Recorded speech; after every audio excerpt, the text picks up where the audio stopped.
कक्षा अभी प्रारंभ होगा। अच्छा, कलम के ऊपर होगा। मैम साधना मैम करेंगे करेंगे मैम साधना मैम को प्रणाम। हमारे sir thank you. Sharma sir को प्रणाम करती हूँ। मैम एल सविता मैम को प्रणाम करती हूँ। खुश रहो।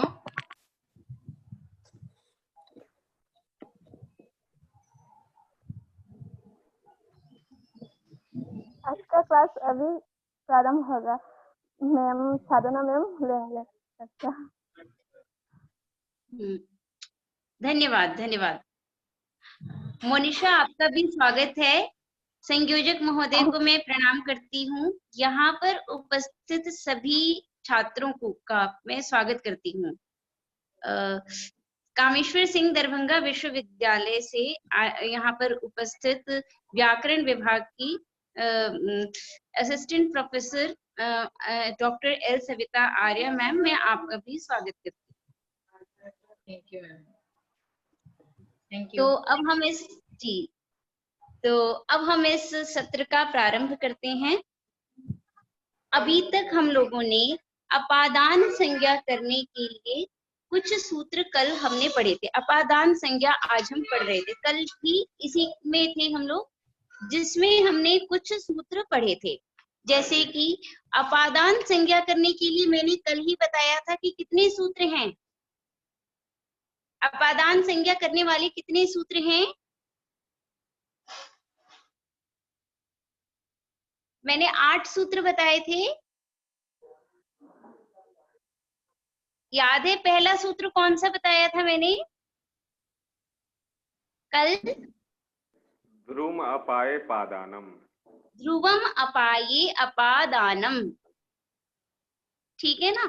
फिर ये हम लोगों ने पढ़ा था, जिसमें बताया गया था कि अपाये रहने पर, अपाये का मतलब क्या होता है इसमें रचना, मतलब अपाये का मतलब क्या था?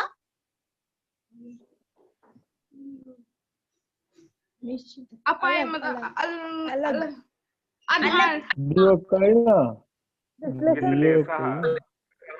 पृथक होना, अलग। हाँ, पृथक होने को हम कह रहे हैं अपाये, ठीक है।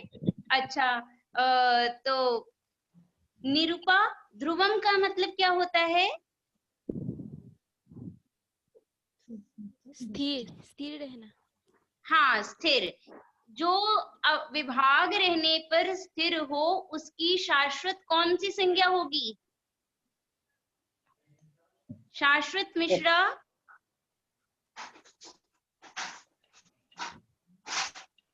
शाश्वत, हाँ बताओ कौन सी संज्ञा होगी शाश्वत?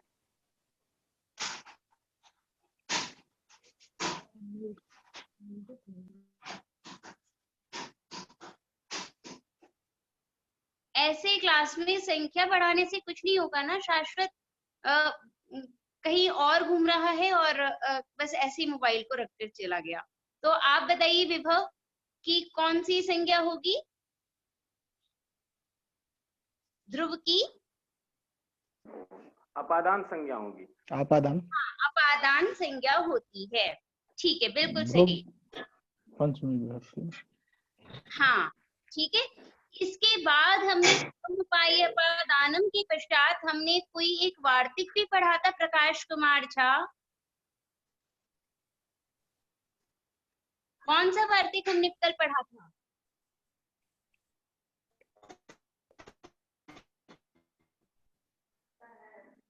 प्रकाश कुमार झा, हमने एक वार्तिक भी पढ़ा था, वो कौन सा वार्तिक है?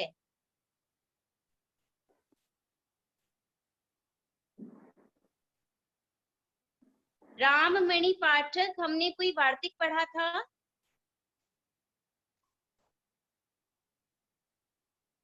राममणि पाठक, शालिनी। जुगुप्सा विराम प्रमादार्थानां मुख संख्यानम। हाँ, जुगुप्सा विराम प्रमादार्था नाम उपसंख्यानम पढ़ा था। विशाल शर्मा, हमने कौन सा वार्तिक कल पढ़ा था इसके बाद?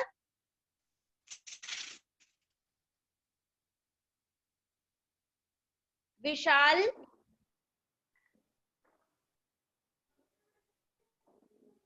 हाँ मैडम, हाँ, कौन सा वार्तिक हमने पढ़ा था कल? जुगुपसा विराम प्रमादार्थ नाम उपसंज्ञानम। हाँ, जुगुप्सा विराम प्रमादार्था नाम उपसंख्यानम। इसका कोई हमने उदाहरण भी पढ़ा था। सुमा सिन्हा, आप उदाहरण बताइए।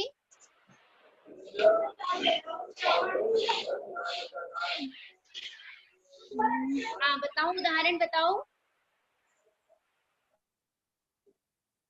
सुमा, क्या उदाहरण है इसका?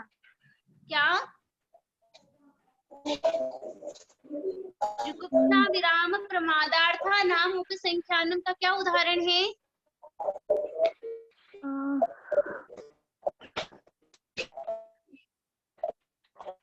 लीलाधर शर्मा, उदाहरण।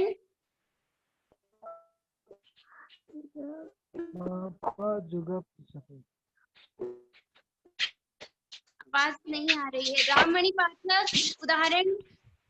जी मैम। पापा जुगुप्सते। पाप जुगुप्सते, पाप से घृणा करता है, ये अर्थ में हम पाप पापात विरमति। हाँ, पापात विरमति, अधर्मात विरमति, ये सभी के सभी उदाहरण हैं। तो अब आप बताइए, ये जो 2 तक आपने पढ़ा, यहाँ तक आप लोगों को कोई भी समस्याएं आई?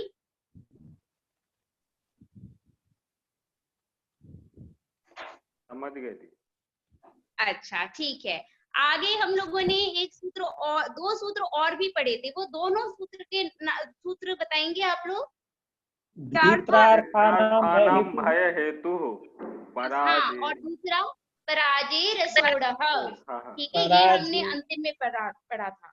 ठीक है, तो भीत्रार्थानाम भय हेतु का उदाहरण सर्पात बिभेति।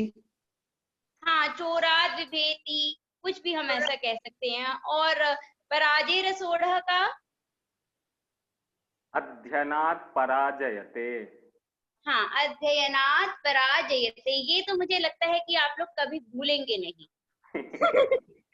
ठीक है, तो ये हमेशा ध्यान रहेगा ही रहेगा कि पराजय के अर्थ में हम असह्य होता है, अध्ययन ही सबसे ज्यादा असह्य होता है, तो वहीं पर हम प्रायः करके पराजय लगाएंगे।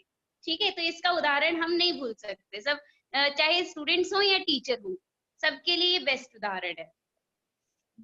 अगला चलते हैं हम लोग। आज हमारा सूत्र है वारणार्थानाम ईप्सितः। ठीक है, अब हमारे कितने सूत्र बच गए हैं संज्ञा करने वाले? 4 सूत्र बच गए हैं, 5 सूत्र।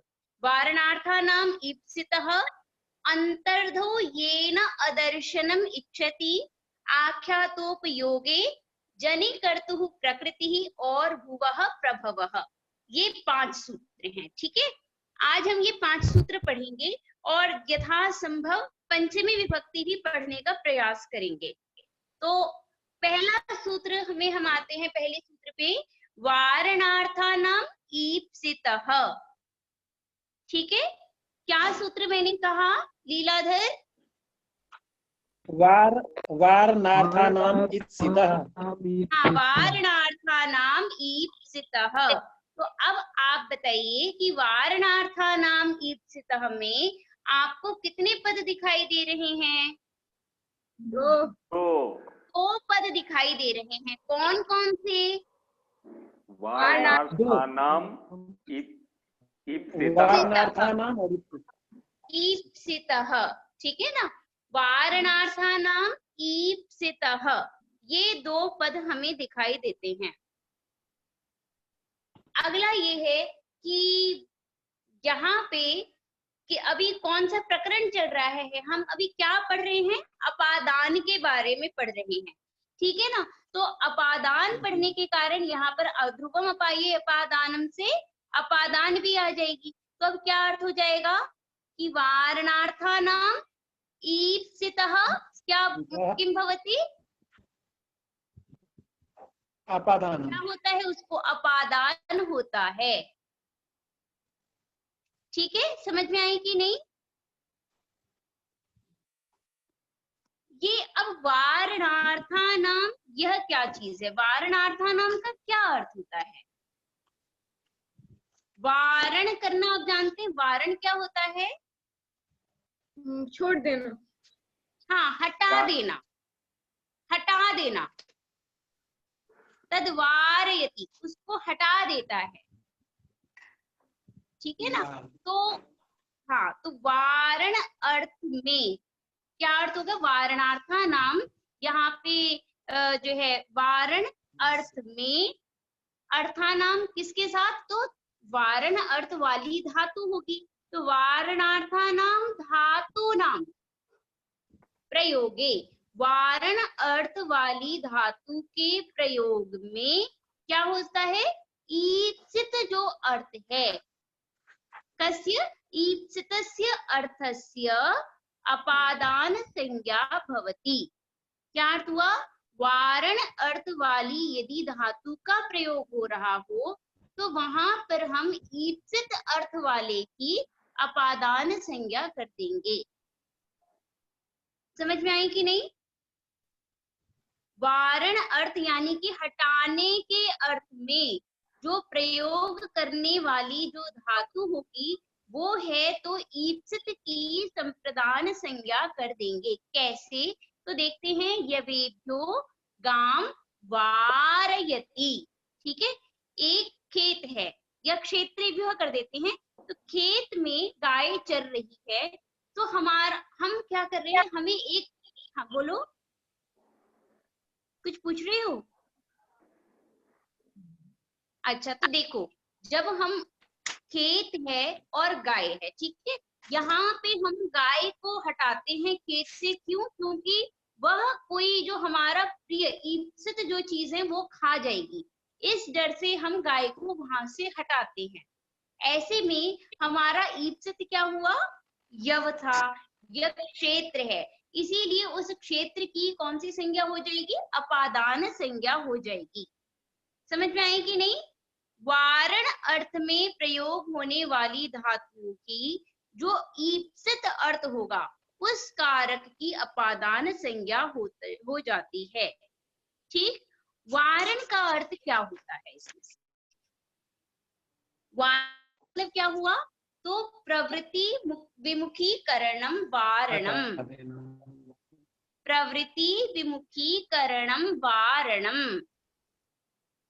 ठीक है, प्रवृत्ति को क्या करना है? प्रवृत्ति का विमुखीकरण कर देने को ही हम वारण कहते हैं, या फिर प्रवृत्ति विघातः वारणम। प्रवृत्ति जो, जैसे गाय जो है उसकी प्रवृत्ति कहाँ है? वो क्या चाह रही है? वह यव को खाना चाह रही है। यहाँ पे हम क्या कर रहे हैं? उसकी प्रवृत्ति को विघात कर दे रहे हैं, उसको हटा करके। ठीक है, तो ऐसे में हमारा जो ईप्सित है वो यव है, इसीलिए यव की अपादान संज्ञा हो जाएगी। और जो ईप्सित तम है उसकी आप कर्तुर ईप्सित तमम से आप कर्म संज्ञा कर देंगे। जो ईप्सित है उसकी अपादान संज्ञा करेंगे, और जो ईप्सित तम है उसकी आप क्या करेंगे? उसकी आप कर्म संज्ञा कर देंगे। ठीक है ना? बात समझ में आई कि नहीं? तो इस प्रकार से यवेभ्यो गाम वारयति। अब कहा गया कि आपने यहाँ पे अर्थ क्यों कहा है? वारणार्थ ऐसा क्यों कहा? तो हमने ये इसलिए कहा कि जैसे अगर हम निवर्तयति ऐसा भी प्रयोग कर दे तो वहां पर भी उसका भी अर्थ क्या है? हटाना ही अर्थ है। तो वहां पर भी ऐसा हो जाए, वहां पे भी हम पंचमी विभक्ति लगा दें, इसीलिए ही अपादान संज्ञा कर सकें और अपादाने पंचमी से पंचमी विभक्ति का प्रयोग कर सकें, इसीलिए ही क्या किया गया कि अर्थ का प्रयोग किया गया है। ठीक, तो यहाँ तक तो हम ये आते हैं कि ठीक है, मान लो कि गाय अपनी है, यव अपना है, तो हम ऐसा कहकर कह सकते हैं। मान लीजिए कि वो जो खेत है वह दूसरे का है, ठीक है, और गाय आपकी है। ठीक है, मैंने क्या अभी कहा था कि वारणार्था नाम ईप्सितः, जो ईप्सित अर्थ है उसकी अपादान संज्ञा करें। तो कहा गया कि आप ईप्सित मत बोले। ठीक है, ईप्सित क्यों नहीं बोले? क्योंकि यदि हम मान लीजिए किसी और का भी यव है, अगर वहां पर हम गाय को हटाते हैं तो वहां पे भी अपादान संज्ञा करते हैं, तो वहां पे अपादान संज्ञा हो ही जाती है। तो ईप्सित कहने का कोई अर्थ भी नहीं है। हम मात्र इतना कहते हैं कि वारणार्थानाम, वारण धातु रहेगी तो ही, यदि प्रवृत्ति मुखी अभिमुखीकरण करेंगे तो ही हम वहां पे अपादान संज्ञा कर देंगे। बात मेरी समझे कि नहीं? मैंने क्या क्वेश्चन पूछा है? हाँ जी हाँ मनोरंजन, मेरा प्रश्न समझ में आया आपको? जी आ गया। हाँ, क्या मैंने पूछा?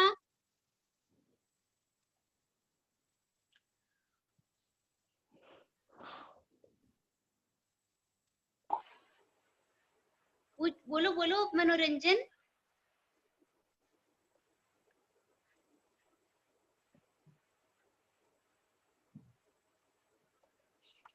प्रकाश बताओ क्या मैंने पूछा? म्यूट अनम्यूट करो।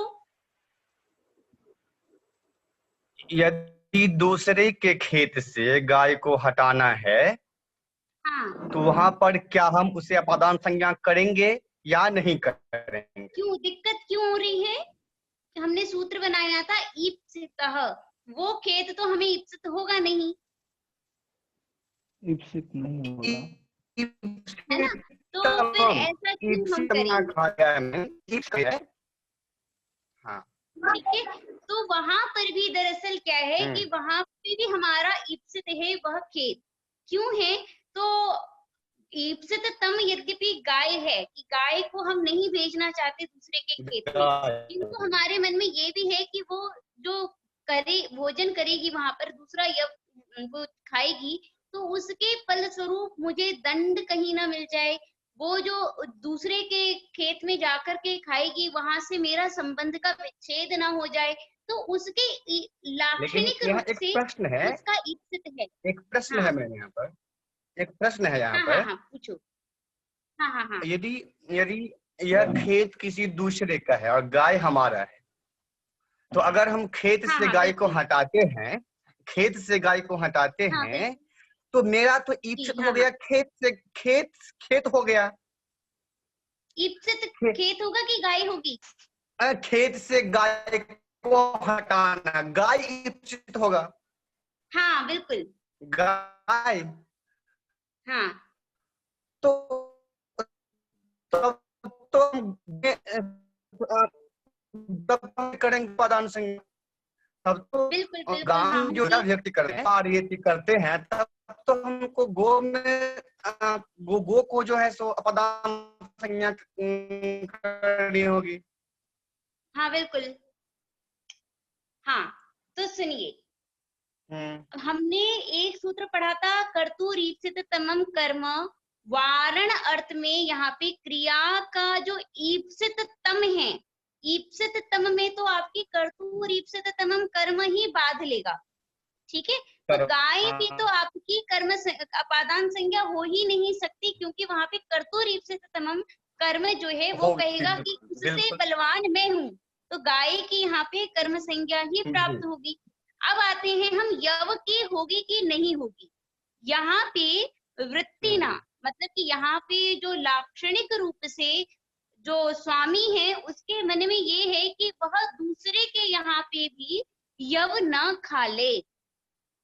ठीक है, मेरा दूसरे के साथ में संबंध विच्छेद ना हो जाए, यह कहकर उसके मन में उस यव या खेत के प्रति भी वही ईप्सितता है, इसीलिए उसमें भी हम अपादान संज्ञा कर देंगे। ठीक है, बात समझ में आई कि नहीं? जी। एक हाँ, और प्रश्न उठता है यहाँ पर।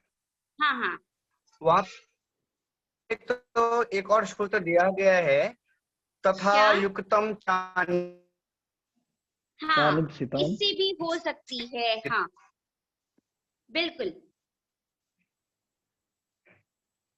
पर वह क्या कह रहा है, वो तो कह रहा है जो अनीप्सित हो। यहाँ पे खेत अनीप्सित तो नहीं है ना, ये है अनीप्सित गाय तो को, नहीं है ना, जैसे गाय हाँ को जब से हटाना गाय को जब से हटाना ईप्सित नहीं है। ईप्सित है। ईप्सित तो है जो जब को रक्षा करना। हाँ, यव की हाँ रक्षा हाँ करना। ईप्सित तो जब की रक्षा करनी है ना। हाँ बिल्कुल, जब को रक्षा करना। हाँ हाँ बिल्कुल, गाताना ईप्सित नहीं है, जब की रक्षा करना ईप्सित है। गौ जी, की मासे रक्षा, यव की भी रक्षा। हाँ हाँ देखिए, पहले हमें क्रिया देखनी है। हमने क्रिया क्या यूज की है, वारयति, ठीक है ना। तो कर्ता की क्रिया का जो ईप्सित तम है वो तो गाय है। तो गाय में तो एक परत्वात्वी और विशेष जी। विहित होने के कारण भी यहाँ पे कर्तुर ईप्सित तमम कर्म से कर्म संज्ञा ही होगी। ठीक है, यहाँ तक तो बात समझ में आ गई। अब बचा है जी यव, जी वह अनीप्सित नहीं है। ठीक है, अनीप्सित तो है नहीं, वह ईप्सित ही है। ईप्सित इसीलिए है। वारण अर्थ में हम ईप्सित जो यव है, हमारा ईप्सित ये है कि वह यव ना खाए, यव का रक्षण करना ईप्सित है। इसीलिए वहां जी। पर हम अपादान संज्ञा कर देंगे। ठीक है, बात समझ में आई कि नहीं? अच्छा, एक जी। उदाहरण और देते हैं हम कि मान लीजिए कि एक बच्चा है, ठीक है, वो क्या कर रहा है, वो आग छूने के लिए जा रहा है। और अगर आप उसको आग छूने से हटाएंगे, आग से हटाएंगे, तो आप उसके लिए क्या प्रयोग करेंगे? संस्कृत में बोलिए। बालक को अग्नि से हटाता है। बालकम अग्निभ्यः वारयति। हाँ, बालकम अग्निभ्यः, बहुत सारी अग्नि नहीं है तो अग्नेः वारयति। बालकम अग्नेः वारयति। हाँ समझ में, ठीक है, ठीक है ना। हाँ, वारयति, बिल्कुल सही बोला है आपने। बालकम अग्नेः वारयति। ठीक है, तो यहाँ पर अब यह प्रश्न आता है कि ये बताइए कि यहाँ पे तो आप वारण कर रहे हैं, आग तो ईप्सित है नहीं। वारयति का ईप्सित तम क्या है हमारा? बालक है। ठीक है, लेकिन यहाँ पे जो ये अग्नि है वह तो ईप्सित तम है नहीं, तो हम उसकी क्यों यहाँ पर अपादान संज्ञा कर रहे हैं? बताइए, आपने क्यों बोला यहाँ पर अग्नेः वारयति? ऐसे क्यों? यहाँ बोलो बोलो प्रकाश। क्योंकि बालक को अग्नि से हटाना है, क्योंकि क्योंकि बालक को अग्नि से हटाना है। हाँ, हटाना है। क्या क्या क्या नहीं समझ में अग्नि से हटाना है। हाँ, कि हमें बालक को अग्नि से हटाना है, तो यहाँ पर अग्नि तो ईप्सित है नहीं, तो हमने अग्नि में यहाँ पे पंचमी विभक्ति क्यों की? मैम, इसका एक समाधान यह भी हो सकता है। हाँ बोलो।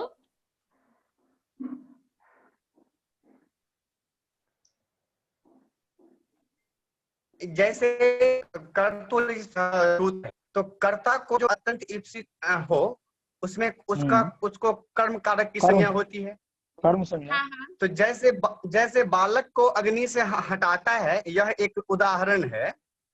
हाँ, तो अहम कर्ता और मेरा इष्ट है बालक को हटाना। मेरा इष्ट है बालक को हटाना, और बालक को इष्ट है अग्नि। बिल्कुल सही।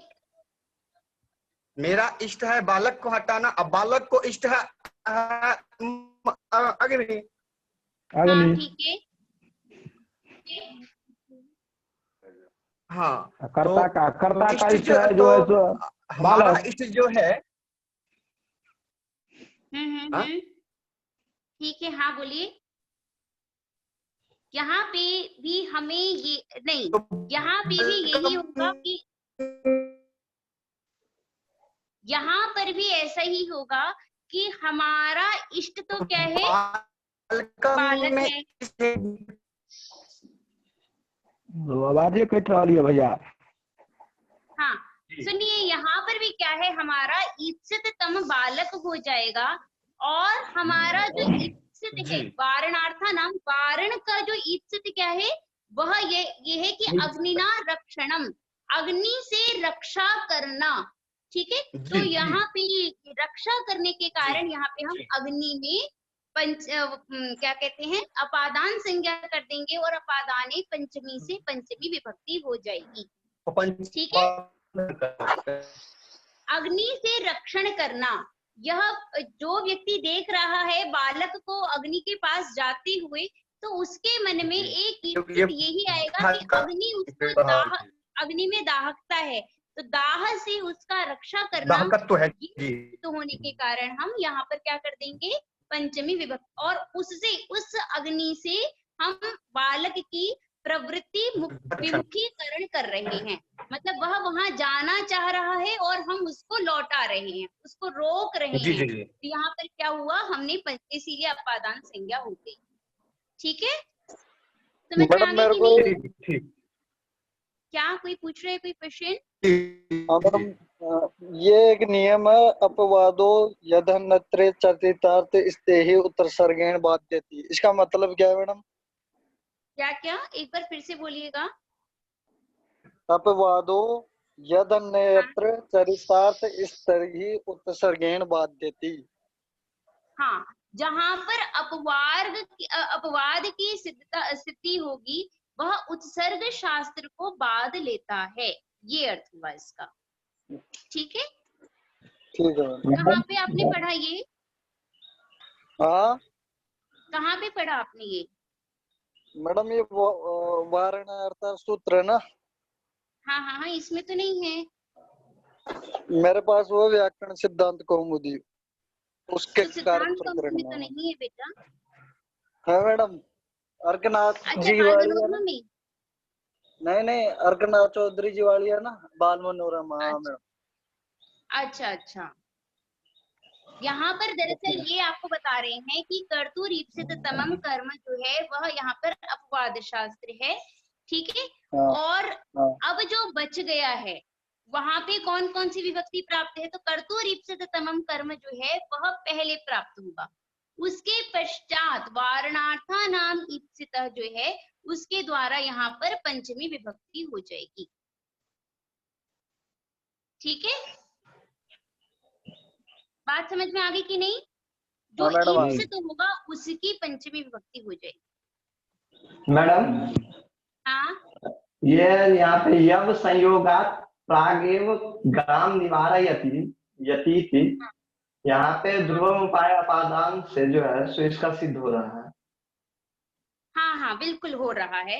ये जितने भी सूत्र हैं ना, जो भी मैंने 7 सूत्र कहे हैं, ये सभी के सभी महाभाष्य में प्रत्याख्यात हो चुके हैं।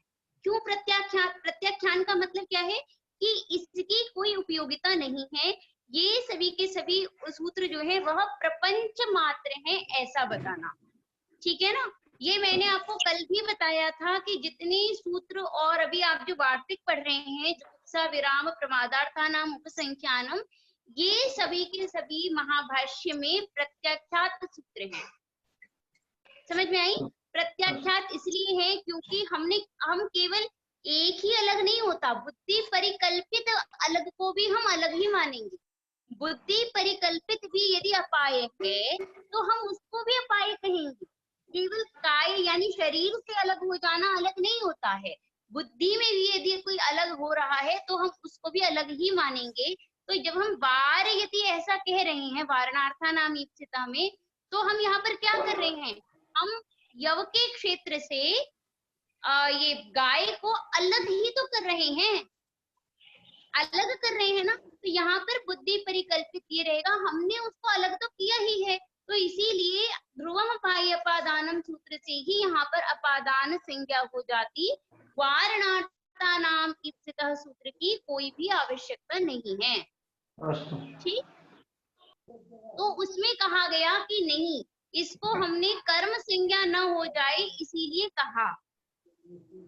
ठीक है, तो क्योंकि तथा युक्तम चानीप्सितम से अनिप्सित, तो कहा गया कि अनिप्सित तो ये वैसे भी नहीं है, तो यद्यपि अपवाद शास्त्र है तथा युक्तम चानीप्सितम, तो अब ये जब नहीं देखेगा कि अनिप्सित तो है नहीं यव, तो ध्रुवम पाई अपादानम सूत्र फिर से आकर के ये सब कुछ कर लेता। ठीक है, वारणार्था नाम ईप्सिता सूत्र है, उसकी प्रवृत्ति हो जाएगी। फिर भी कहा गया कि यह प्रपंच है, केवल ध्रुवम पाई अपादानम सूत्र ही होता, उससे ही काम चल जाना था। बात समझ में आई कि नहीं?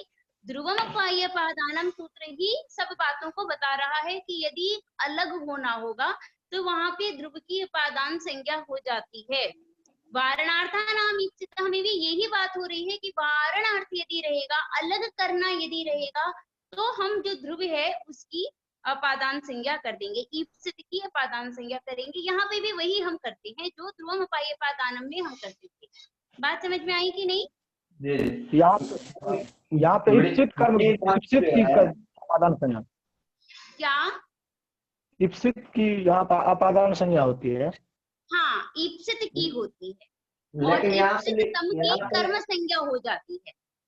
लेकिन यहाँ पे ईप्सित कर्म की यहाँ पे अपादान संज्ञा होती है, ईप्सित तम की नहीं, ईप्सित की।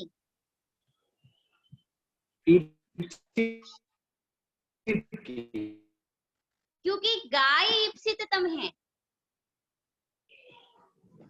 ठीक है, अच्छा एक उदाहरण अब और दिया गया कि मान लीजिए कि मेरा ही खेत है और मैं गाय को हटा रही हूँ, तो यहाँ पे तो ईप्सिततम गाय नहीं होनी चाहिए, दूसरे की गाय है ना। तो यहाँ पे तो ईप्सिततम यद्यपि यव है, जो अभी आपने क्वेश्चन किया कि ईप्सिततम वाली बात, तो हमें देखना है कर्ता की क्रिया क्या है, उसका ईप्सिततम देखा जाता है। तो कर्ता तो हम जो क्या कर रही हूँ, निवारयामी किम कम निवारयामी, तो क्या होगा, गाम निवारयामी। इसका ईप्सिततम जो है वो हमारा गाय हुआ, उसकी कर्म संज्ञा हो जाएगी, और इसका जो ईप्सित है वह क्या हुआ, हमारा यव हुआ, इसीलिए उसकी अपादान संज्ञा हो जाएगी। ठीक है, अब एक प्रश्न आता है कि हमने यहाँ पर ईप्सितम ऐसा क्यों कहा। हम नहीं बोलते, केवल इतना बोलते वारणार्था नाम। तो एक सूत्र है, एक आपकी लाइन है, जैसे मान लीजिए अगर आपको बोलना है कि मैं खेत में जौ से गाय को हटाती हूँ, तो आप क्या बोलेंगे? या मान लीजिए मैं घर में अग्नि से बालक को हटाती हूँ, इसका क्या संस्कृत बनाएंगे? मैं अहम गृहे अग्नेः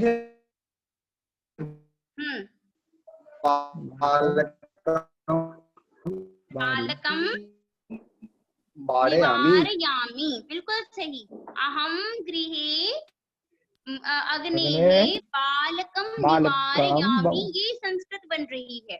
यहाँ पे यदि आप ईप्सित नहीं कहेंगे तो वारण अर्थ का योग जैसे आपके अग्नि से है वैसे ही गृह से भी है, तो आपको गृह में भी अपादान संज्ञा करनी चाहिए। क्या अगर वारणार्थ, आपकी आवाज नहीं आ रही है, कौन बोल रहे हैं? फिर से बोलिएगा। इति सूत्रे मुझे आवाज नहीं आ रही है, एक बार फिर से बोलेंगे क्योंकि आवाज टूट टूट के आ रही है। मैम यदि वारणार्था नाम ईप्सितः इस सूत्र में हाँ हाँ ईप्सित शब्द का प्रयोग नहीं होता, तो यहाँ जो दिया गया है यवेभ्यो गाम वारेति क्षेत्रे, तो बिल्कुल सही।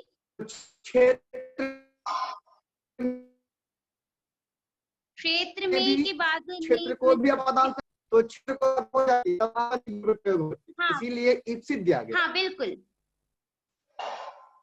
ठीक है, क्षेत्र में भी अपादान संज्ञा न हो जाए इसीलिए ही ईप्सित पद दिया गया है, क्योंकि जैसे वारण का योग आपके यव से है वैसे ही क्षेत्र से भी है, तो आपको क्षेत्र से भी करना पड़ता, पर यहाँ पे जो ईप्सित है वो यव है, ठीक है।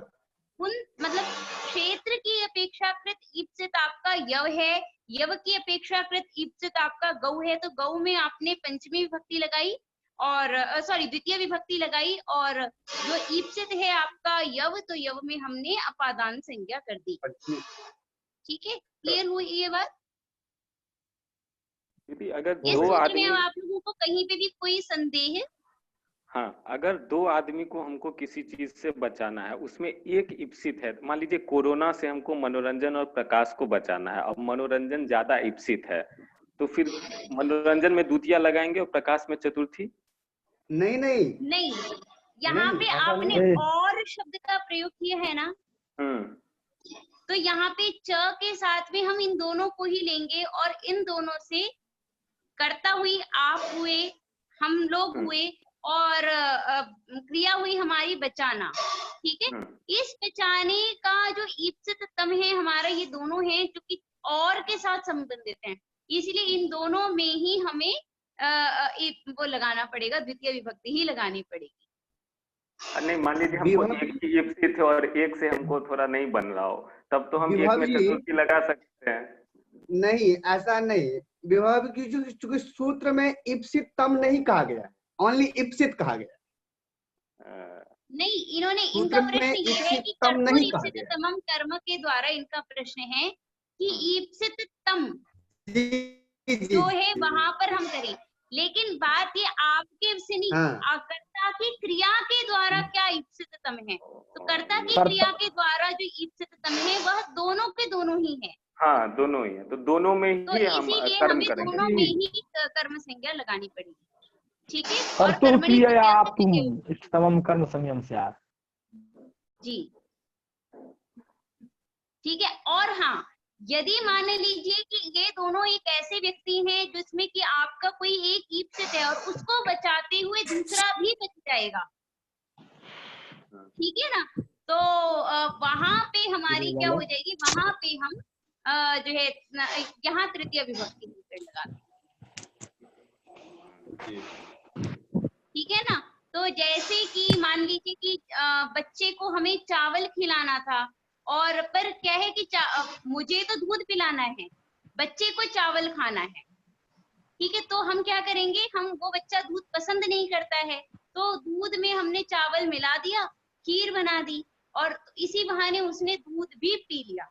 बच्चे का ईप्सिततम क्या है, चावल है, चावल है, नहीं चावल है, बच्चे का ईप्सिततम चावल है, ठीक है, लेकिन उसको क्या किया कि उसको चावल खाना है, तो हमने खीर बना दी कि वो दूध भी पी ले साथ में, उसको दूध वैसे पसंद नहीं है, तो ऐसे में हम क्या करेंगे कि यहाँ पे हम तृतीय विभक्ति लगा देंगे, क्योंकि ईप्सिततम में द्वितीय, तो ओदनम, और जो दूसरे नंबर पर है वो पय है, तो पयसा ओदनम भुक्ते, कि साथ में उसको पय भी पिला दिया, पयसा ओदनम, है ना। तो ऐसे ही हम प्रयोग कर सकते हैं, यदि मान लीजिए दोनों के दोनों अन्योन्याश्रित हैं, एक को बचाने से दूसरा भी बच जाएगा स्वतः ही, तो वैसे में हम एक में तृतीय विभक्ति और ईप्सिततम में हम द्वितीय विभक्ति कर सकते हैं, ठीक है जी।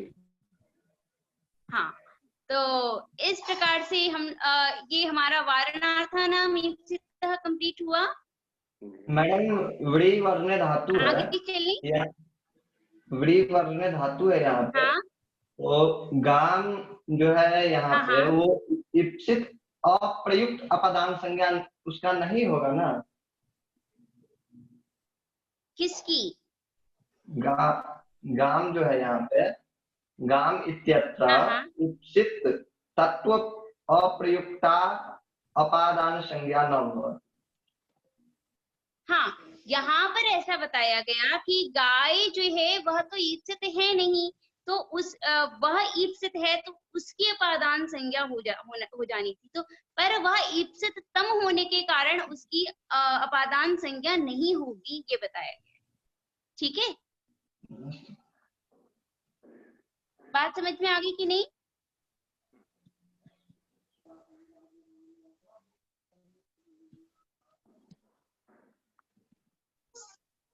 समझ में आ गई आप लोगों को बात? मैम थोड़ी थोड़ी आई है, तो 80% आ गई है, थोड़ी थोड़ी आई है मैम। तो आपने अभी अभी तो सुनना ही शुरू किया है अंकित। प्रश्न को थोड़ा बहुत सुन ही लिया ना। अच्छा, तो ये कह रहे हैं कि जहाँ पे वारण अर्थ रहे ना, तो उसके योग में क्या होता है, जो ईप्सित है उसकी हम अपादान संज्ञा कर देते हैं। ठीक है ना, यदि वारण अर्थ का योग होगा तो ईप्सित की अपादान संज्ञा हो जाती है। ठीक है, जैसे कि यवेभ्यो गाम वारयति, यहाँ पे वारण का मतलब क्या हुआ, प्रवृत्ति मुखीकरण, मतलब कि जहां आपकी प्रवृत्ति है, आपकी वहां से आपको विमुखीकरण कर देने को ही हम वारण कहते हैं। ठीक है, तो ऐसा करने पर क्या होगा कि जो ईप्सित है उसकी अपादान संज्ञा हो जाती है। ठीक है, तो जैसे यवेभ्यो गाम वारयति, यहाँ पे हम गाय का विमुखीकरण कर रहे हैं, जहां उसकी प्रवृत्ति थी उससे विमुख कर रहे हैं, इसीलिए और किससे कर रहे हैं, हमारा जो ईप्सित है वह है यव, तो यव में अपादान संज्ञा हो जाएगी। बात समझ में आ गई कि नहीं? जिससे हम किसी को ईप्सित करते हैं तो मैम जिससे कर रहे हैं उसकी अपादान संज्ञा होगी ना। हाँ, जो हम चाह रहे हैं, हम चाहते हैं यव की रक्षण, हमारा ईप्सित क्या है, यव का रक्षण करना।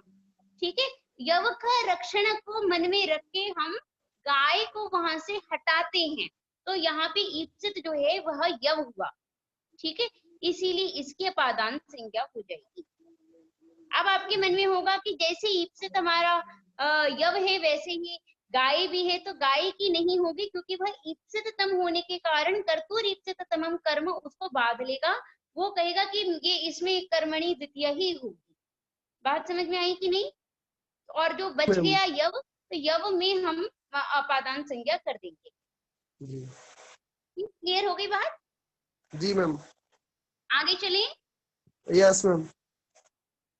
अगला चलते हैं हम लोग, अंतर्धौ येना दर्शनम इच्छति। अंतर्धौ येना दर्शनम इच्छति। ठीक है, पुनः मेरा हमेशा की तरह पहला प्रश्न कि इसमें आपको कितना पद दिख रहा है?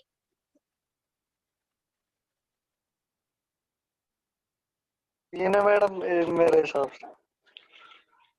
चार पद है इसमें, चार पद है। दिख रहे हैं, कौन कौन से? अंतर्धौ येन अदर्शनम, अंतर्धौ येन अदर्शनम इच्छति। हाँ बिल्कुल सही, अंतर्धौ येन अदर्शनम इच्छति, बिल्कुल सही। तो ये हमारे पास चार पद हैं, अंतर्धौ येन अदर्शनम इच्छति। ठीक है, तो अंतर्धौ, ठीक है, अंतर्धौ में शब्द क्या है? सप्तमी। नहीं, शब्द क्या है? विभव, विभव जी क्या, कौन सा शब्द है? समझ नहीं रहे शब्द क्या। अंतर्धौ में रचना यहाँ पे शब्द है अंतर्धी। जैसे हरि में हम विभक्ति लगाते हैं ना, हरऊ रूप बनाते हैं, वैसे ही अंतर्धी के सप्तमी एक वचन में रूप बनेगा अंतर्धौ। ह्रस्व इकारांत में निरौत होता है ना, तो यहाँ पर क्या होगा, यहाँ पर सप्तमी सप्तमी विभक्ति में बनेगा। हाँ, बिल्कुल सही। सप्तमी विभक्ति एक वचन में बनता है अंतर्धौ। हरऊ ठीक है ना? जैसे हरऊ हाँ, बिल्कुल वैसे ही यहाँ पर भी बनेगा अंतर्धौ। बात समझ में आई कि नहीं? अदर्शनम इच्छति।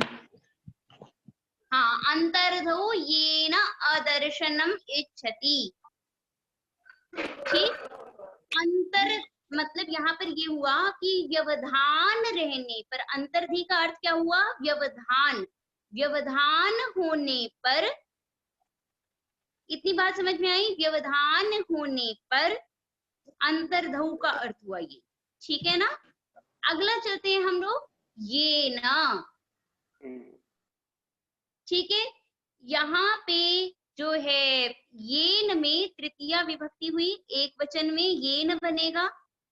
येन कैसे बनेगा, कौन से शब्द में कौन सी विभक्ति कौन सा वचन होगा राकेश गुर्जर? यत शब्द है, यत शब्द से बनेगा।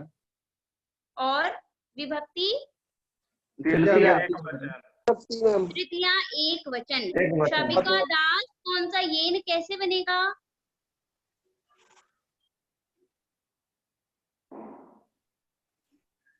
शाबिका दास जी मैम।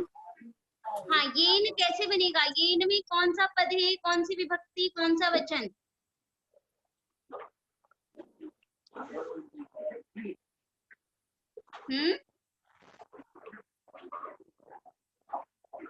कैसे बनेगा?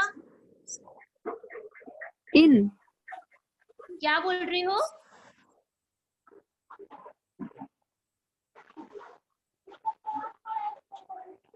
राममणि पाठक, राममणि पाठक, येन कैसे बनेगा? मतलब कौन सा पद है, कौन सी विभक्ति, कौन सा वचन है? यह से बनेगा ये। यत पद, यह नहीं, यत पद है। ठीक है, यत पद में कौन सी विभक्ति हुई? तृतीया विभक्ति। हाँ, तृतीया विभक्ति है। और वचन कौन सा हुआ? एक वचन। एक वचन में बनेगा येन पद। ठीक है, यहाँ पे जो तृतीया विभक्ति है इसका क्या अर्थ है?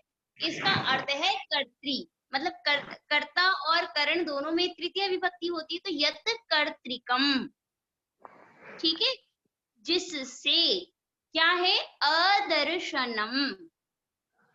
अदर्शनम में कौन सा समास है? नए तत्पुरुष समास।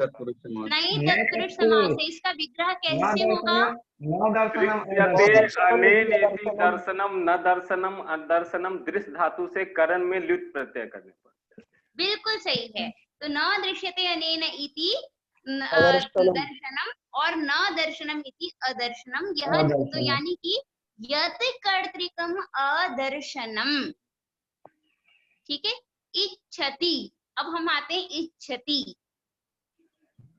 इच्छति में भी थोड़ा मुझे धातु और लकार और पद परिचय पूरा का पूरा दे कोई। इच्छायाम धातु है, इच्छ धातु, इच्छायाम धातु है, प्रथम पुरुष एक वचन। बिल्कुल सही। ठीक है, तो अब हम चलते हैं यहाँ पर, इसका अर्थ पूरा का पूरा क्या हो सकता है? अंतर्धौ का मतलब हुआ व्यवधाने, व्यवधान होने पर, यत कर्तृकम, जिस कर्ता को, अदर्शनम, यत कर्तृकस्य अदर्शनम, हम जिसको चाहते हैं कि वो मुझे न देखे। ठीक है ना, ये यत कर्तृकम अदर्शनम इच्छति, जो आपको नहीं देखे, आप ऐसा चाह रहे हैं, तो वहां पर हमारी अपादान संज्ञा हो जाएगी। ठीक है, मान लीजिए कि आपको किन्हीं टीचर ने बहुत सारा असाइनमेंट दे दिया जब मिलते हैं तो आपसे उसी असाइनमेंट के बारे में पूछते रहते हैं, आप परेशान हो जाते हैं। उसके बाद आप क्या चाहेंगे कि आप जैसे ही जा रहे हैं उस समय वही टीचर वहीं से आ रहे होंगे, तो आप चाहेंगे कि तत्कर्तृक मुझे ना देखे, वह जो अध्यापक है वह मुझे ना देखे, तो आप कहीं छुप जाएंगे या कहीं इधर उधर चले जाएंगे। तो क्या हो जाएगा, इसका मतलब अध्यापकात् निलीयते, अध्यापकात् अंतर्धत्ते, ऐसा करके अर्थ हो जाएगा कि आप अध्यापक से छुप रहे हैं। ठीक है, समझ में आ गई कि नहीं? अब क्योंकि व्याख्यान में तो हमें हर एक पद और उसके पदार्थ के बारे में और कैसे कैसे कहाँ पर वाक्य योजना हो रही है, ये सारी चीजें भी देखनी पड़ती है। तो अभी तक तो हो गया, हमने एक एक पद को देख लिया। थोड़ा सा अब हम चलते हैं पदार्थ के ऊपर भी। ठीक है, अंतर्धव में सप्तमी विभक्ति है। ठीक है, तो क्योंकि अभी हम कारक पढ़ रहे हैं तो अब प्रश्न उठता है कि हम ये सप्तमी कौन सी मानेंगे। मैं ये प्रश्न अभी इसलिए यहाँ पर उठा रही हूँ क्योंकि आपके पास अगर हम आपके पास सिद्धांत कौमुदी हो तो सिद्धांत कौमुदी में आप देखिएगा, देखिए इसकी वृत्ति की तरफ लिखा हुआ है व्यवधाने सति यत् कर्तृकस्य आत्मनः दर्शनस्य अभावम इच्छति। ठीक है, अब मैं आपको काशिका वृत्ति की भी वृत्ति सुनाती हूँ। ठीक, इसमें लिखा हुआ है अंतर्धि निमित्तम, अर्थ समझ में आया? यहाँ पे आपका लिखा है व्यवधाने सति, यहाँ पे भी अंतर्धि मतलब व्यवधान दिया गया है, लेकिन क्या लिखा है अंतर्धि निमित्तम, अंतर्धि निमित्त येन अदर्शनम आत्मानम इच्छति तत्कारकम अपादानम भवति। ठीक है, तो यहाँ पे आप दो जगह देखिए अंतर। काशिका वृत्ति में इसको निमित्तम कहा गया है। ठीक, और आप जब यहाँ पे सिद्धांत कौमुदी पढ़ रहे हैं तो वहां पे सती कहा गया है। ठीक, तो अगर हम निमित्त में देखें तो एक वार्तिक है निमित्तात् कर्म योगे, ये कर रही है सप्तमी विभक्ति। और यदि हम सत में देखेंगे तो यस्य च भावेन भाव लक्षणम, ये सूत्र कर रहा है सप्तमी विभक्ति। तो ऑब्वियसली एक मन में प्रश्न उठेगा कि दोनों में ये भेद किस लिए है और यह भेद से क्या परिणाम निकल रहा है। बात समझ में आई? ये मूलतः मैं नहीं करती, लेकिन अभी मैंने जब दोनों में ये अंतर देखा तो इसलिए मुझे लगा कि इस चीज को बताना आवश्यक है। ठीक, आप अंतर समझे, क्या अंतर है दोनों में? विशाल, अंतर समझे दोनों में क्या अंतर है? मैंने क्या बताया अभी, बोलो विशाल। जी जी, हाँ, क्या मैंने अंतर बताया है अभी? क्लियर आवाज नहीं आ रही मैडम आपकी। मैं बता रही हूँ कि देखो, जब हम सिद्धांत कौमुदी पढ़ रहे हैं तो वहां पे व्यवधाने सति ऐसा करके प्रयोग हुआ है। ठीक है, तो यानी कि या तो ये विषय सप्तमी मान रहे हैं या तो सतयोग में सप्तमी मान रहे हैं। ठीक है, और यहाँ पे यस्य च भावेन भाव लक्षणम वाली सप्तमी मान रहे हैं। और यदि ये काशिका वृत्ति पढ़ते हैं तो वहां पर अंतर्धि निमित्तम, निमित्त वाली सप्तमी मान रहे हैं, यानी कि निमित्तात् कर्म योगे से सप्तमी मान रहे हैं। समझ में आई कि नहीं?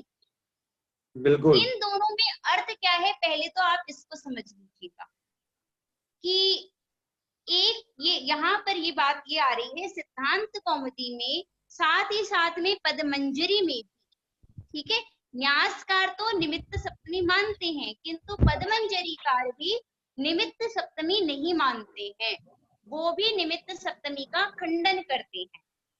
ठीक है, वहीं से सिद्धांत कौमुदी में भी खंडन होता है, निमित्त सप्तमी सिद्धांत कौमुदीकार भी नहीं मान रहे। ठीक, ऐसा क्यों कर रहे हैं? तो निमित्त पहले हमें समझना होगा निमित्तात् कर्म योगे सप्तमी। निमित्त का मतलब है फल, जहां पे किसी चीज को करने पर हमें फल मिलता होगा तो उस फल में हम सप्तमी विभक्ति लगाते हैं।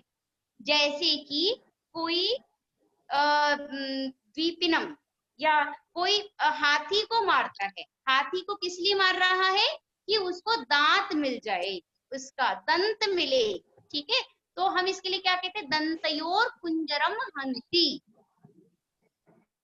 ठीक है ना। चर्मणि द्विपिनम हंति, वह किस लिए मार रहा है कि उसको चमड़ा मिले, ठीक है। तो वह किसी को इसलिए भी मार रहा है कि उसको चमड़ा मिले, हाथी को इसलिए मार रहा है कि उसको दांत उसका मिल जाए। तो यहाँ पर तो फल प्राप्ति होने पर सप्तमी हुई है। तो कई लोगों का ऐसा कहना है कि यहाँ पर निमित्त के रहने पर सप्तमी होगी। बात समझ में आई कि नहीं? तो इसमें कहा गया कि यहाँ पे निमित्त इसलिए नहीं होगा क्योंकि अंतर्धान हुआ है, इसीलिए उसको अदर्शन होगा। मतलब फल यहाँ पर अदर्शन है, ठीक है, सप्तमी करना नहीं है, ठीक है। और अंतर्धु में निमित्त सप्तमी मानना सही नहीं है, इसलिए हम क्या मानेंगे, विषयक या फिर कौन सी सप्तमी मानेंगे, सत। तो व्यवधान रहने पर जिससे हम दिखना नहीं चाहते हैं वहां पे सप्तमी विभक्ति हो जाए, सॉरी अपादान संज्ञा हो जाएगी और अपादाने पंचमी से पंचमी विभक्ति हो जाएगी, ठीक। तो जैसे कि उदाहरण में आपका दिया गया है मातुर निलीयते कृष्णः, यहाँ पे आप देखिएगा वह अंतर्धान हो रहे हैं, कृष्ण छुप रहे हैं, ठीक है। किस लिए छुप रहे हैं, तो यत कर्तृक अदर्शनम इच्छति, यहाँ पे वह माता को दिखना नहीं चाह रहे हैं, ठीक है ना। तो मातृ कर्तृक अदर्शनम इच्छति, इसीलिए माता में ही तृतीय पंचमी विभक्ति लग जाएगी, ठीक है। एक क्वेश्चन और भी उठता है, यहाँ पे हम अदर्शनम को देख रहे हैं तो कर्तृकर्मणों कृति से कृत, यहाँ पे कृदंत प्रत्यय है। दर्शनम, दर्शनम में अभी आपको विभव जी ने बताया था कि ल्युट प्रत्यय होता है ना। तो जब ल्युट प्रत्यय होता है तो येन में यस्य होना चाहिए था षष्ठी विभक्ति, तो षष्ठी विभक्ति क्यों नहीं हुई, क्योंकि सूत्र है उभय प्राप्त कर्मणि। यदि कर्ता में भी प्राप्त हो, कर्म में भी षष्ठी विभक्ति प्राप्त होगी तो हम वहां पे कर्म में षष्ठी विभक्ति प्राप्त देंगे। तो यहाँ पे अर्थ हो जाएगा यत कर्तृक आत्मनः, दर्शन का जो कर्म है वह है आत्मा, तो यत कर्तृक आत्मनः अदर्शनम इच्छति, ऐसा करके अर्थ बन जाएगा, ठीक है। तो क्या है कि वह किससे अपने आप को नहीं दिखना चाह रहा है, अपने आप का अदर्शन चाह रहा है। यहाँ पर एक और प्रश्न ये उठता है कि हमने यहाँ पर अंतर्धौ क्यों कहा, व्यवधान रहने पर ऐसा क्यों कहा। तो क्या है जैसे हाँ बोलो, व्यवधान का मतलब क्या हो गया, अंतर्धान मतलब हो गया व्यवधान, अंतर्धी का मतलब व्यवधान का मतलब, व्यवधान मतलब किसी जैसे पर्दा का बीच, मेरे और आपके बीच में एक पर्दा आ जाए तो व्यवधान हो जाएगा, किसी चीज का बीच में आना ही व्यवधान होता है, ठीक है मैडम, ठीक है। तो अब कहा गया कि आपने ऐसा क्यों कहा कि अंतर्धौ, तो एक शब्द है चौरान न दिदृक्षते, चोर को देखना नहीं चाहता है, ठीक है। यहाँ पे कोई ऐसा नहीं है कोई वो कहीं छुप करके कुछ कर रहा है, व्यवधान नहीं है, वो देखना ही नहीं चाह रहा है, इसीलिए यहाँ पर जो है अपादान संज्ञा नहीं होगी, ठीक है ना। यहाँ पे चोर खुद ही छुप छुप के चल रहे हैं, यहाँ वह व्यक्ति चोर से नहीं छुप रहा है, ठीक। अगला कहा गया कि अच्छा आपने ऐसा क्यों कहा कि इच्छति, यह क्यों कहा, तो कहा इसलिए कि अदर्शन इच्छा में न हो जाए, ठीक है। तो जैसे कि ये कहीं पे भी जहाँ पे हम इच्छति ऐसा अर्थ नहीं होगा, जैसे कि हम अगर चुपना नहीं चाह रहे हैं तो वहां पर जैसे हो जाएगा। ठीक है, जैसे यहाँ पर आपको उदाहरण भी दे रखा है, देव दत्ताद यज्ञ दत्तो निलीयते। ठीक है, तो यहाँ पे जो है अदर्शन की इच्छा होगी तो ही होगा। मतलब मैं जब ये चाहूंगी कि दूसरा व्यक्ति ना देखे तो ही हम अपादान संज्ञा लगाएंगे, नहीं तो इसमें अपादान संज्ञा नहीं लगेगी। ठीक है, बात समझ में आई कि नहीं? कोई इसमें कोई भी संदेह? दो सूत्र और हैं, उसको हम कर लेते हैं आज। आख्यातोपयोगे, 3 सूत्र और हैं। आख्यातोपयोगे, आख्याता उपयोगे। ठीक है, उपयोगे आख्यातुहु अपादानम भवति, ऐसा अर्थ हो जाएगा। क्या होगा अर्थ? उपयोगे आख्यातुहु क्या होता है? अपादानम भवति। आख्याता मतलब होता है प्रतिपादयिता, जो पढ़ा रहा है। ठीक है, जो समझा रहा है। तो आख्याता की क्या होती है? उपयोगे। उपयोग का मतलब है नियम पूर्वक पढ़ने पर। उपयोग का मतलब नियम पूर्वक विद्या ग्रहणम। नियम पूर्वक यदि आप विद्या ग्रहण करेंगे तो जो आपको पढ़ा रहे हैं उनकी अपादान संज्ञा हो जाती है। क्लियर है बात? नियम पूर्वक विद्या स्वीकारे क्या होती है? आख्याता की अपादान संज्ञा हो जाती है। ठीक है, जैसे कि उपाध्यायात अधीते, उपाध्याय से वह नियम पूर्वक पढ़ रहा है, रोज पढ़ता है। और जो नियम है जैसे यज्ञोपवीत करना, उसके पश्चात वह दीक्षा का ग्रहण कर रहा है, वह इसको हम क्या कहते हैं? नियम पूर्वक पढ़ने को हम यहाँ पे ही हम अपादान संज्ञा लगाएंगे। यदि कोई ऐसा टीचर नहीं है, रास्ते में कोई व्यक्ति आपको मिला और आपने उससे कुछ सीख लिया, तो वहां पे हम षष्ठी विभक्ति लगाएंगे। ठीक है, तो जैसे कि नटस्य गाथाम शृणोति, उपयोगी इसलिए कहा गया कि हम यदि किसी से कुछ सीखते हैं तो वहां पे नटस्य गाथाम शृणोति, यहाँ पे आपकी षष्ठी विभक्ति लगेगी। यद्यपि आप नट से भी सीख रहे हैं, किंतु वह रास्ते में चलते चलते आपने कुछ सीख लिया, तो यहाँ पर हम षष्ठी विभक्ति लगा रहे हैं। ठीक है, यहाँ पे पंचमी नहीं लगेगी, यहाँ पे अपादान संज्ञा नहीं होगी। बात समझ में आई? जी मैम। अगला है सूत्र जनी कर्तुः प्रकृतिः। जनी कर्तुः प्रकृतिः, इस आख्यातोपयोगी सूत्र का भी प्रत्याख्यान किया गया है भाष्यकार ने। भाष्यकार कह रहा है कि यहाँ पर हम ऐसा समझेंगे कि उपाध्याय से जो शास्त्र है, निकला हुआ शास्त्र है, उसको विद्यार्थी ग्रहण कर रहा है, तो इसीलिए उपाध्याय में भी पृथक्करण हो रहा है, इसीलिए यहाँ पर हम पंचमी विभक्ति लगा लेंगे। ठीक है, अगला है जनी कर्तुः प्रकृतिः। जनी धातु का जो कर्ता है, जनी धातु का जो कर्ता है उसको हम कहते हैं जनी कर्ता। ठीक है, तो यहाँ पे जन्य अर्थ रहने पर उसकी प्रकृति, प्रकृति मतलब कारण की अपादान संज्ञा हो जाएगी। ठीक है, जनी रहने मतलब जायमान होने पर उसकी प्रकृति की यानी कि हेतु की अपादान संज्ञा हो जाती है। यहाँ पे जनेह कर्ता, यहाँ पे ये जो समास किया गया है, ये ही समास ज्ञापन करता है कि जो कर्तरी च सूत्र से षष्ठी विभक्ति का प्रतिषेध हुआ है वह अनित्य है, वह नित्य शास्त्र नहीं है, क्योंकि यहाँ पे जनेह कर्ता ऐसा ही समास होके जनी कर्ता बनता है।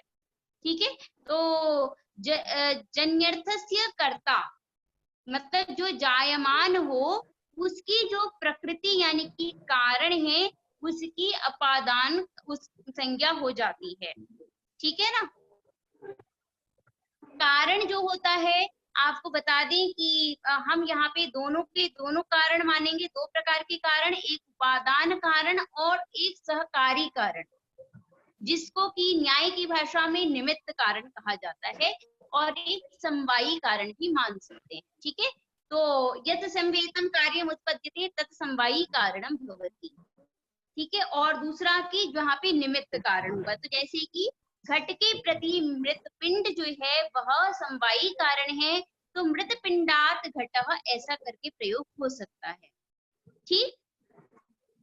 अगला चले हम, इसके उदाहरण में भी आप देख सकते हैं। ब्रह्मणः प्रजाः प्रजायन्ते, ब्रह्म से जो प्रजा है यानी कि सृष्टि की उत्पत्ति हुई थी। यहाँ पे जनि धातु रहने पर प्रजायन्ते रूपना, और यहाँ पे ब्रह्म से निकली थी, इसीलिए ब्रह्म में जनि कर्ता होने के कारण इसकी अपादान संज्ञा हो गई। ठीक है। अगला चलते हैं हम लोग। भुवः प्रभवः, भुवः प्रभवः, ये भी बिल्कुल जो पहले वाला धातु सूत्र कह रहा है वो ही कह रहा है कि भुवः मतलब भवनम भू। ठीक है। तो उससे प्रत्यय करने पर भू बना, और उसके बाद आप जो है प्रातिपदिक संज्ञा करके हम पंचमी विभक्ति से भुवः बनाते हैं। तो भुवः, भू कर्ता, भू के कर्ता की क्या होती है, प्रकृति की अपादान संज्ञा हो जाती है। जैसे हिमवतो गंगा प्रभवती, हिम से, हिमालय से गंगा निकलती है, यहाँ से प्रभव रहने पर हम इसके कारण की अपादान संज्ञा कर देंगे, हिम की अपादान संज्ञा हो जाएगी। ठीक है। तो ये इसमें एक क्वेश्चन ये आता है कि इस प्रकार से आपके पूरे अपादान संज्ञा करने वाले सारे सूत्र संपन्न हुए। यहाँ पर एक क्वेश्चन ये भी आता है कि हमने यहाँ पर हिमवत, यहाँ पे ये सूत्र लगाने की पुनः क्या आवश्यकता थी, जनि कर तो प्रकृति से ही कर देते। तो भैया यहाँ पे पाणिनि जी ने ऐसा कहा जाता है कि धातु नाम अनेकार्थत्वा, धातुओं के अनेक अर्थ होते हैं, इसको दिखाने के लिए ये सूत्र और भी दिया। ठीक है। भुवः प्रभवः। ठीक है ना। तो एक ये सूत्र और दिया गया है। इस प्रकार से हमने आज जितने भी अपादान संज्ञा करने वाले सूत्र थे वो सभी के सभी पढ़ लिए हैं। कल हम पंचमी विभक्ति जिन जिन से होती है वो सारे के सारे पढ़ेंगे। एक बार फिर से हल्का सा रिवाइज कर लेते हैं कि किस किस से हमने क्या क्या किया था। तो पहला हमने सूत्र पढ़ा था ध्रुवम अपाये अपादानम, जो कि मुख्य सूत्र है। अपाये रहने पर ध्रुव की अपादान संज्ञा की थी। जैसे कि कोई उदाहरण बताइए।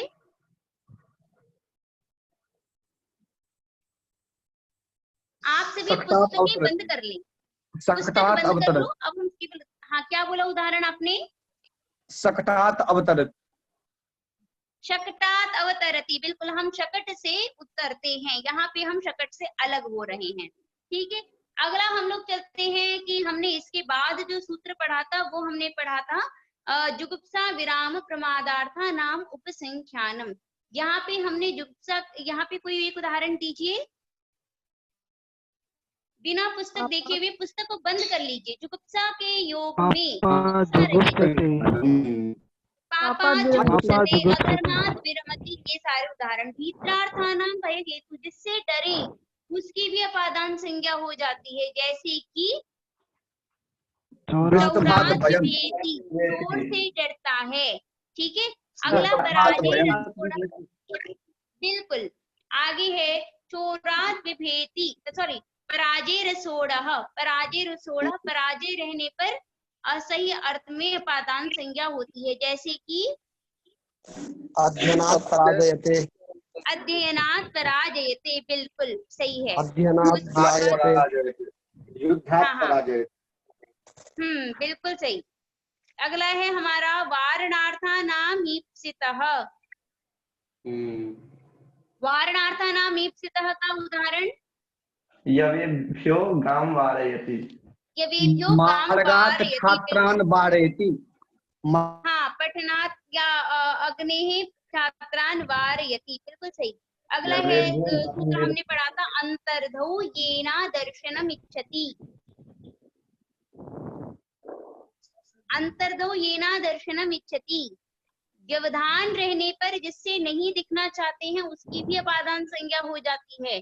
जैसे चोरात अदृश्यते, चौरात नहीं होगा बेटा, चौराहा, चौरात अंतर रहते ये हो सकता है, उपाध्यायात अंतर रहते हो सकता है। चोर को नहीं देखना चाहता है, नहीं तो यहाँ पे नहीं होगा, वो जब तक व्यवधान नहीं होगा तब तक नहीं होगी अपादान संज्ञा। जिससे आप छुप रहे हो, चोर से हम छुप नहीं रहे ना, हम तो देखना ही नहीं चाहते हैं, जब आप छुपोगे तो होगी। ठीक है, तो जैसे कि कृष्ण यशोदा से छुपते हैं तो वहां पर हो जाएगी। ठीक, पितुर निलिये गोविंद है। हाँ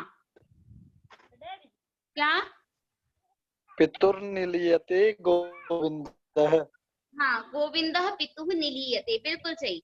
अगला है, हमने आख्यातोपयोगी पढ़ा था कि जहाँ पे नियम पूर्वक विद्या को स्वीकार करेंगे वहां पे भी गुरु की प्रतिपादक की अपादान संज्ञा हो जाती, जैसे कि गुरोः वेदम अधीते, गुरोः अधीते व्याकरणम अधीते, उपाध्यायाद व्याकरणम अधीते, बिल्कुल सही।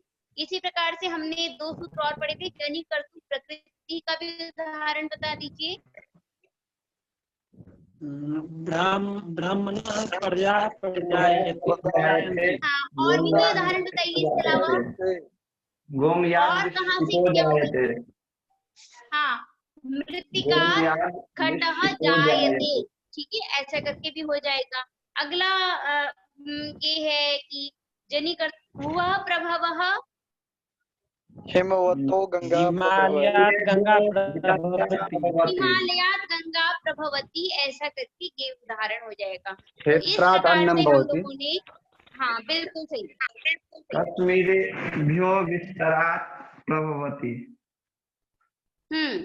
तो इस प्रकार से हम लोगों ने 8 सूत्र और एक वार्तिक पढ़ा है जो कि अपादान संज्ञा को करता है।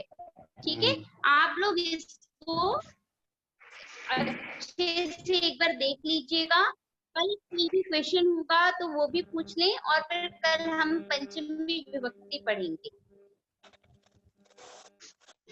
ठीक है,